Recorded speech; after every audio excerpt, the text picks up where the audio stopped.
Hi, my friends. Today I want to present you a new story. Enjoy watching it. I've always seen myself as an ordinary person. Emma Davis, mid-30s, freelance writer, and part-time barista. That morning felt like any other, but something was different. It all started with a small gesture. It was a cold morning in New York, and I was late. Rushing through the subway station, my mind was occupied with deadlines and bills. I barely made it onto the packed train, squeezing between commuters. As I steadied myself, I noticed an elderly woman standing by the door, struggling to stay upright. Her frail hands gripped the pole tightly, her eyes scanning the car. Without much thought, I stepped forward. "Ma'am, please, take this seat." She looked up, surprised, meeting my gaze. Her hesitation was brief, and she nodded slowly. "Thank you, dear," she said quietly, lowering herself into the seat. As I stood, I felt an odd connection to this stranger. She glanced up at me again. "It's not often someone notices. You have a kind heart." I smiled, unsure how to respond. "It's nothing," I said. "Just doing what anyone would." She shook her head. "Not everyone would." Her words lingered with me. When she left the train, I couldn't help but wonder if I'd see her again. I didn't realize it then, but that small act of kindness was the beginning of something bigger. At work, I tried to shake the morning's events. Rachel, my boss, noticed something was off. "Everything okay?" she asked, placing a tray of pastries on the counter. I shrugged. "Just had an interesting morning on the subway." I told her about the elderly woman and the seat, still unsure why it had affected me so much. Rachel smiled. "Kindness has a way of coming back around.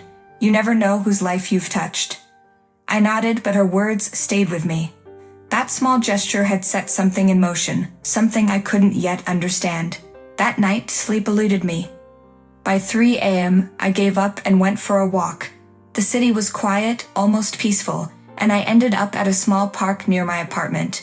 It was empty except for one person, a man sitting on a bench, hunched over. It was Mike, a regular at the cafe. Normally reserved, he looked completely lost. I walked over and sat next to him. "Mike, are you okay?" He lifted his head, eyes bloodshot. "Emma?" His voice was rough, like he hadn't spoken in hours. "I didn't expect to see anyone here. I couldn't sleep," I admitted. "What about you?" He sighed, staring at the ground. "Everything's a mess. My boss won't get off my back. Feels like no matter what I do, it's never enough." He paused, then added, "Today, I almost quit. But something stopped me." "What stopped you?" I asked. He hesitated. "I ordered something different at the cafe, a cappuccino instead of black coffee. And it made me think. Maybe I could change more than just my coffee. Maybe I don't have to be stuck." I nodded, understanding. Sometimes small changes can lead to bigger ones. Mike looked at me, his expression softening. "Yeah, maybe." He stood up, pulling his scarf tighter. "Thanks, Emma. I needed this." He walked away into the night, leaving me to ponder our conversation. It seemed like something important had happened, though I couldn't quite put my finger on it. The next day at the cafe, Rachel seemed unusually upbeat. When I asked her about it, she confided, "I've been dealing with some health issues, but yesterday I realized I've been too focused on the negative. I need to appreciate the little things more." Her words mirrored what Mike had said the night before, and I began to see how these small acts of kindness were rippling out, affecting people in ways I hadn't anticipated. By the end of the day, I realized that my brief encounter with the elderly woman had set off a chain of events, rippling through the lives of everyone around me. And this was just the beginning. The days following my conversation with Mike were uneventful, but that sense of something bigger stayed with me.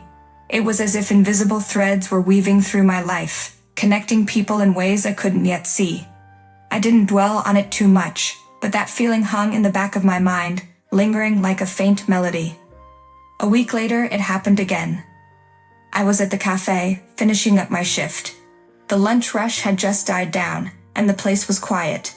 I was wiping down tables when I saw a man standing outside, hesitating before stepping in. He looked out of place. Disheveled and worn, his clothes frayed at the edges. He had the look of someone who'd fallen on hard times. His eyes scanned the room, uncertain, before he slowly walked up to the counter. I approached him, trying to keep my tone light and welcoming. "Hi there, what can I get for you today?" He hesitated, glancing down at the menu, then back at me. I don't have much, he admitted, his voice barely above a whisper. Could you spare a cup of coffee? Something about the way he asked, the quiet desperation in his voice, pulled at me. Without thinking, I nodded. Of course. One coffee, coming right up. I quickly made the coffee and handed it to him. He accepted it with both hands as if it were a lifeline. Thank you, he said, his eyes meeting mine for the briefest moment before he hurried to a corner table. I watched him for a moment, then turned back to the counter, busying myself with work. But I couldn't stop thinking about him. Who was he? What had happened in his life to bring him here, to this moment? Rachel noticed my distraction. Emma, you okay? I nodded, but my gaze drifted back to the man. I just wonder what his story is. Rachel followed my gaze, then sighed. You've always had a soft spot for people, Emma, but sometimes it's best not to ask too many questions. Maybe. I replied, though I couldn't shake the feeling that this too was connected to everything else. Later that evening, after closing up, I noticed the man was still sitting in the corner, cradling his now empty cup. I walked over to him, not sure what I was going to say, but feeling like I couldn't just leave without trying to help. Hey, I said softly. Are you okay? Do you need anything? He looked up at me, surprised, then shook his head. No, I'm fine. Just trying to figure things out. Do you have somewhere to go tonight? I asked, the concern in my voice impossible to hide. He hesitated, then finally shook his head again. No, but I'll be okay. I reached into my pocket, pulling out a few crumpled bills. Here, I said, offering them to him. It's not much, but maybe it'll help. He stared at the money for a long moment, then slowly reached out to take it. Thank you, he said quietly. You're very kind. I smiled, though it felt bittersweet. Take care of yourself, I said, and with that I left the cafe, hoping that somehow my small gesture had made a difference. The next day, I was surprised to see Mike walk into the cafe. He hadn't been around since our talk in the park, and I'd wondered how he was doing. He looked better. Less tired, more focused. He spotted me behind the counter and smiled. Emma, he greeted me warmly. Can I get my usual black coffee today? I chuckled, nodding as I started preparing his order. Back to the basics, huh? Yeah, he said, leaning against the counter. That little experiment with cappuccino was nice, but I'm a creature of habit. Though, I did take your advice. I handed him his coffee, raising an eyebrow. Oh, what advice? The part about small changes leading to bigger ones, he said, taking a sip. I've been thinking about it a lot since that night, and I decided to finally go for it. I applied for a new job. Mike, that's amazing. I exclaimed, genuinely happy for him. What kind of job? It's still in finance, but at a smaller firm. More room to grow, and they actually value work-life balance. I have an interview next week. I beamed at him, feeling a swell of pride. You've got this, Mike. I know you do. He grinned, the tension that had once weighed him down now lifted. Thanks, Emma. I really appreciate it. As he left the cafe, I couldn't help but feel that sense of connection again. One small act, one conversation, and it had led to something bigger. The ripple effect was real, and I was beginning to see just how far those ripples could reach. Days turned into weeks, and life fell into its usual rhythm. But that feeling that something was happening beneath the surface never left me. The connections I was making, the lives I was touching, seemed to be growing in ways I couldn't fully grasp. And then one day, the ripple effect hit me in the most unexpected way. It was a quiet afternoon at the cafe, and I was restocking the shelves when the door chimed. I looked up to see a tall man in his 40s, dressed in a well-tailored suit, walk in. He had an air of confidence about him, the kind of presence that immediately commanded attention. He approached the counter, his eyes scanning the menu. Hi, what can I get for you today? I asked, my usual greeting. He looked at me, his gaze sharp but not unfriendly. I'll have a cappuccino, please. As I prepared his order, he continued to study me, and it made me slightly uncomfortable. When I handed him the drink, he smiled. You're Emma Davis, right? I blinked, taken aback. Yes. How do you know my name? He took a sip of his cappuccino, nodding in approval. You helped someone I know. An elderly woman on the subway. She couldn't stop talking about how a young woman gave up her seat for her that day.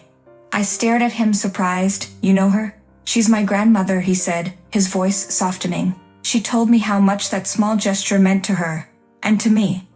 I was at a loss for words. I didn't realize. You never know how much a simple act of kindness can impact someone's life, he continued. My grandmother is a tough woman, but she's been going through a lot lately. That day on the subway, she was feeling especially low. What you did, it gave her hope. She said it reminded her that there's still good in the world. His words hit me harder than I expected. I hadn't thought much about that day after it happened, but hearing it from someone else's perspective made me realize just how much that moment had mattered. Thank you for telling me, I said, my voice thick with emotion. I'm glad I could help, even in a small way. He smiled again, this time warmer, more genuine. You did more than you know. And I'm sure you'll continue to. With that, he left the cafe, leaving me standing there, feeling like I had just witnessed something profound. The ripple effect wasn't just real, it was powerful, and it was far from over. Life seemed to return to normal, but something lingered beneath the surface. I couldn't shake the feeling that everything was leading to something bigger. One evening, as I was closing up the cafe, a woman walked in, someone I didn't recognize. She seemed nervous but determined. Hi, can I help you? I asked. She hesitated. I'm looking for someone. A man named Mike. The name caught me off guard. Mike? Why was she searching for him? Yes, he comes here often. Do you know him? She nodded, her voice trembling. He's my brother. We lost touch years ago, and I've been trying to find him. Mike had never mentioned a sister. I felt uneasy but told her, he's been through a lot, but he's doing better. He usually comes in the morning. The woman, Anna, thanked me and left, relief evident on her face. I was left wondering how this new revelation would affect Mike. The next morning, Mike walked in as usual. I couldn't keep quiet. Mike, can I talk to you? I asked. He looked concerned. Sure, what's up? I told him about Anna. His expression shifted from confusion to disbelief. My sister, he whispered. I haven't spoken to her in years. She's been looking for you, I said. She just wants to know you're okay. He stared at his coffee, processing. Thanks, Emma. I didn't think she cared. At that moment, the door opened and Anna stepped inside. Their eyes met, and without a word, they embraced. Watching them reconnect brought a warmth to my heart. The ripple effect had brought them back together, but I had a feeling this wasn't the end of the story. With Mike and Anna rebuilding their bond, life seemed calm again. Yet I couldn't forget the man who had come in for a cup of coffee and never returned. Something about that encounter stayed with me. One evening, Rachel approached me. Emma, that man came back, she said, her voice low. He asked about you. My heart skipped. What did he say? Just asked if you were working that day. Then he left. Why had he come back? What did he want? The next morning I arrived early, hoping to see him. Hours passed, and I was about to give up when the door chimed. There he was, looking tired but alive. Hi, he said quietly. Hi, I replied, relief washing over me. It's good to see you again. He looked at me, gratitude in his eyes. I wanted to thank you. For the coffee, for everything. You didn't have to help me. You needed it, I said simply. He smiled, a small, genuine smile. That day, you made me feel seen. Like I wasn't invisible anymore. You're not invisible, I said softly. You matter. He nodded, his smile lingering. I'm trying to get back on my feet. It's hard, but I'm trying. If you ever need anything, you know where to find me, I offered. With a final nod, he left. I felt a sense of peace. The ripple effect had brought him back, giving him the strength to keep going. The weeks that followed felt like the calm after a storm. Mike had reconnected with his sister, and their bond grew stronger every day. The man from the cafe, his name was Sam, had begun to visit regularly, slowly getting his life back on track. And while life at the cafe returned to its familiar rhythm, something had shifted within me. I felt a sense of purpose, a connection to the people around me that I hadn't noticed before. But just as I began to settle into this new reality, life had one more twist in store. It was a busy afternoon at the cafe when the door burst open, and in walked a man I hadn't seen in years, my ex David. We had ended things badly, and seeing him now, after all this time, stirred up emotions I thought I had buried. Emma, he said, his voice breathless, as if he'd had run all the way here. We need to talk. My heart raced, but I forced myself to stay calm. David, what are you doing here? He looked around the cafe, clearly uncomfortable but determined. I made a mistake, Emma.